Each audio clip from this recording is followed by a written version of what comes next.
নমস্কার বন্ধুরা, your kitchen চ্যানেলে আপনাদের সবাইকে স্বাগত। আজ চলে এসেছি আরও একটি নতুন রেসিপি নিয়ে।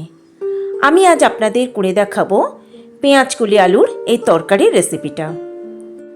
তাহলে আর দেরি না করে দেখে নেওয়া যাক সম্পূর্ণ নিরামিষভাবে তৈরি এই পেঁয়াজ কলি আলুর তরকারি আমি কিভাবে বানালাম।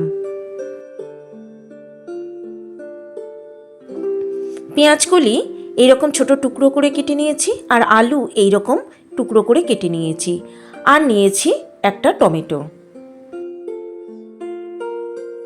মিক্সার গ্রাইন্ডার জারের মধ্যে নিয়ে নিলাম জিরে গুঁড়ো, নিয়ে নিলাম হলুদ গুঁড়ো, এরই সঙ্গে নিয়ে নিলাম বেশ কিছুটা কাশ্মীরি লঙ্কার গুঁড়ো, দিয়ে দিলাম 1.5 চামচ পরিমাণ নুন, দিয়ে দিলাম 3টে কাঁচা লঙ্কা, আর দিয়ে দিলাম সামান্য একটু ধনেপাতা। এর মধ্যে দিয়ে দিলাম সামান্য একটু জল। এবার এই সমস্তর একটা মিহি পেস্ট আমি তৈরি করে নেব। সমস্ত মশলার এরকম একটা পেস্ট আমি তৈরি করে নিয়েছি। সর্ষের তেল খুব ভালো মতো গরম করে নিয়েছি। এই রান্নাটা কিন্তু সর্ষের তেল দিয়ে ভালো হয়। দিয়ে দিলাম কিছুটা কালো জিরে, আর দিয়ে দিলাম 2টো চিড়ে রাখা কাঁচা লঙ্কা। তেলের মধ্যে কাঁচা লঙ্কা আর এই কালো জিরে একটু হালকা ভেজে নেব। ফোড়ন থেকে গন্ধ বেরোতে শুরু করলেই দিয়ে দিলাম এর মধ্যে কেটে রাখা আলু। এরই সঙ্গে এর মধ্যে দিয়ে দিলাম সামান্য একটু নুন।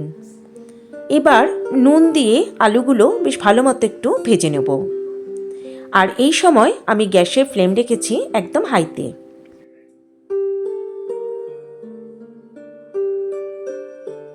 আলুগুলো বেশ ভালো মতো ভেজে নিয়েছি।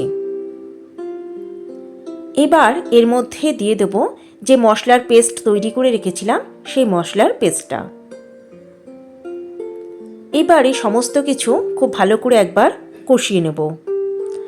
আর এই সময় আমি গ্যাসের ফ্লেম রেখেছি মিডিয়ামে।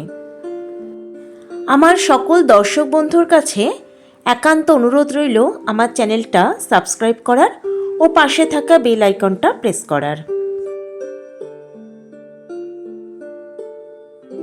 সমস্ত মশলা খুব ভালো মতো কষিয়ে নিয়েছি, আর এর থেকে কিন্তু তেল ছাড়তে শুরু করেছে।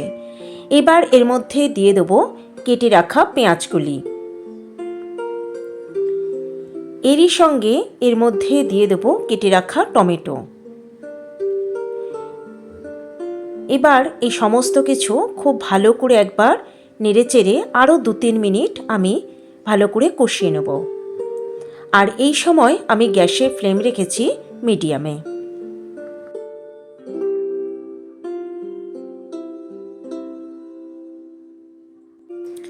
আরও 2-3 মিনিট সমস্ত কিছু আরও একবার কষিয়ে নিয়েছি।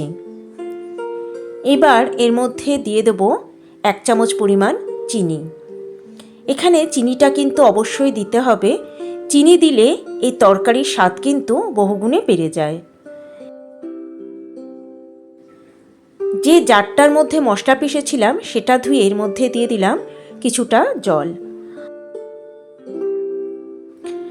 আরও কিছুটা জল আমি এর মধ্যে দিয়ে দিলাম। খুব ভালো করে নেড়েচেড়ে সমস্ত কিছু একবার মিশিয়ে দেব। নুন, ঝাল আর মিষ্টির পরিমাণটা আপনারা আপনাদের নিজস্ব স্বাদ অনুযায়ী দেবেন। এবার এটাকে ঢাকা দিয়ে লো ফ্লেমে 10 থেকে 15 মিনিট রান্না হতে দেব।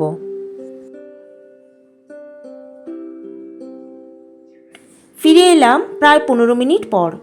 ঢাকা খুলে দিয়েছি, আর এটার কিন্তু বেশ অনেকটাই ঘন হয়ে এসছে। খুব ভালো করে আরও একবার এটাকে নেড়ে দিলাম।